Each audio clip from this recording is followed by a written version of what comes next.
underline. Omong dikit tapi nyelekit. Bersama Om Bob. Temukan di channel YouTube Om Bob Indonesia. Om Bob, wacana penerapan ujian nasional kembali mencuat di Jagadmaya. Hal itu menjadi ramai perbincangan. Bagaimana Om Bob menggarisbawahi masalah ini? Ya, sebetulnya ini langkah ini kan zaman dulu ya, ini 10 tahun yang lalu kalau ujian nasional itu harus dihilangkan itu agak tergesa-gesa. Ya. Ya, agak tergesa-gesa ya. Ini hanya dipandang, wah ini cuman image ya, cuman pencitraan saja ya, bahwa Menteri Kebudayaan dan Pendidikan zaman itu dianggap sudah hebat.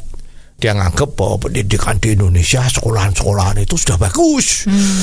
Ya, jadi kalau ada ujian nasional itu cuma buang-buang duit.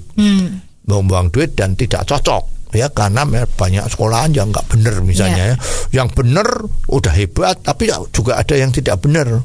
Ya, jadi bagian-bagian yang tidak benar kan kasihan. Ya. Kalau tiap tahun kelulusannya cuma 10%, bagaimana? Gitu kan.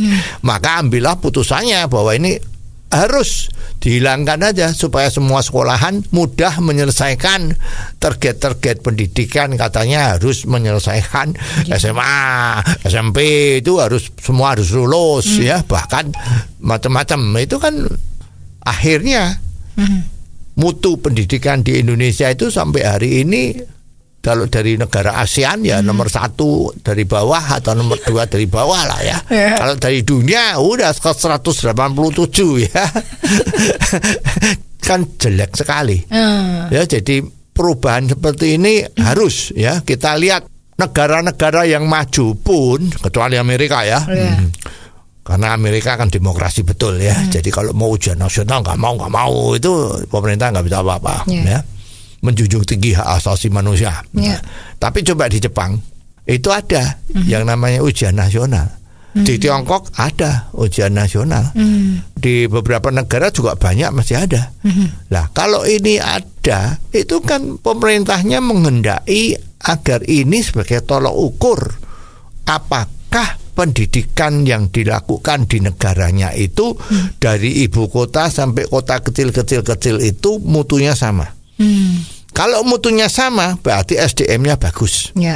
Nah, SDM-nya bagus berarti negaranya bisa maju. Karena generasi penerus itu pinter-pinter. Tapi kalau di Indonesia kemarin gimana? You lihat itu yang viral ya.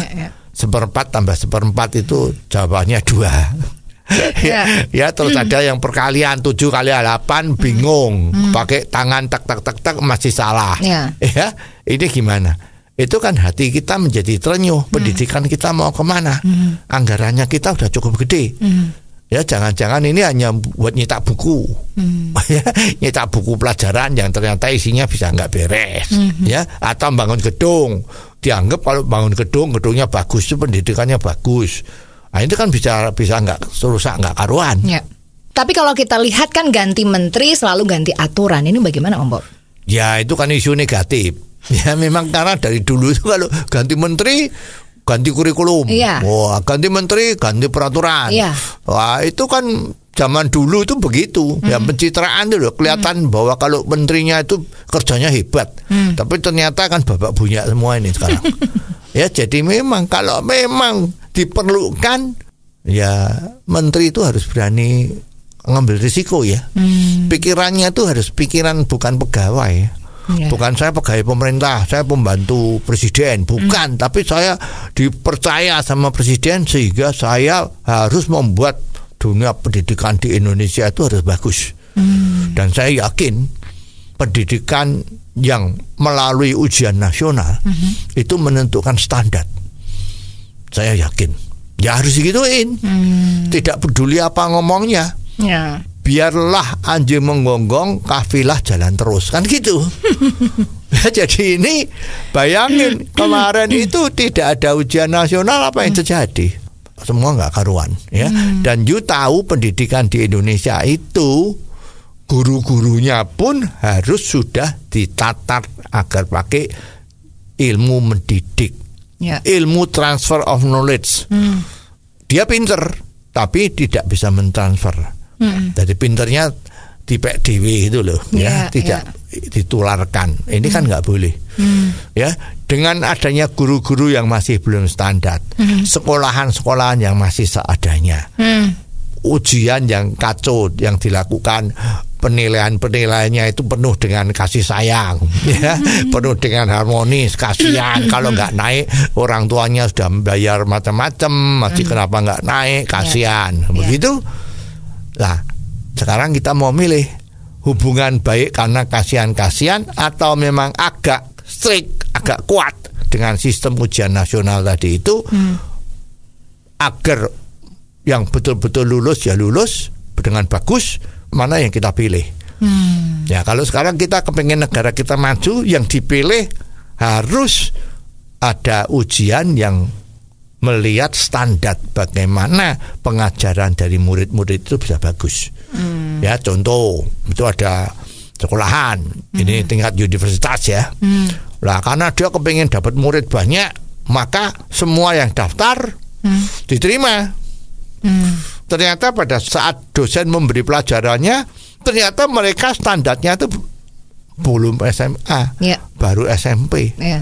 Nah ini kan dia nggak bisa menerima pelajaran atau kuliah-kuliah yang diberikan untuk menyosong masa depan. Nah akhirnya gimana? Ya dia nggak lulus-lulus kan, menjadi MA, mahasiswa abadi. Ini kan yang dirugikan pemerintah. Jadi nggak bisa seperti itu. Jadi harus, kalau ujian nasional itu bisa bagus, dilaksanakan yang baik ya, bukan terus ada orang yang jual bocoran soal ya. Itu akan menjadi mudah sekolahan-sekolahan lanjutan universitas itu untuk menyaring mahasiswanya. Nilainya berapa sampai berapa bisa masuk universitas ini. Kalau nilainya grade-nya B, universitasnya ini. Bisa. Demikian juga yang SMA, SMP yang lulusannya nilai berapa sampai berapa masuk sekolahan SMA yang grade-nya A atau grade-nya B. Sehingga nggak perlu sibuk, pemerintah itu sibuk rayonisasi lah, macam-macam lah. Semua itu sesuatu hal yang nggak perlu dilakukan. Cukup kuncinya itu di ujian nasional. Kalau ini betul-betul dilaksanakan, semoga betul ya, nggak cuma wacana aja ini. Apalagi kalau wacananya hanya menjelang 100 hari kerja setelah jadi menteri. Nah ini jadi nggak karuan. Ini dilaksanakan dengan betul dan diawasi dengan ketat. Kalau terjadi penyelewengan, ada orang yang bocorkan soalnya, ya itu banyak terjadi kan, bisik-bisik, ayo mau beli soal ujian besok enggak supaya nilainya bagus. Itu ya orang tersebut harus dihukum seberat-beratnya. Ya kalau nekat ya bila perlu dihukum mati. Jadi orang nggak berani lagi seperti itu. Oh jadi begitu ya Om Bob. Jelas deh sekarang. Terima kasih Om Bob untuk waktunya. Sampai ketemu lagi di waktu yang akan datang. Underline. Omong dikit tapi nyelekit. Bersama Om Bob. Jika Anda suka dengan channel ini, jangan lupa subscribe, like, dan komen.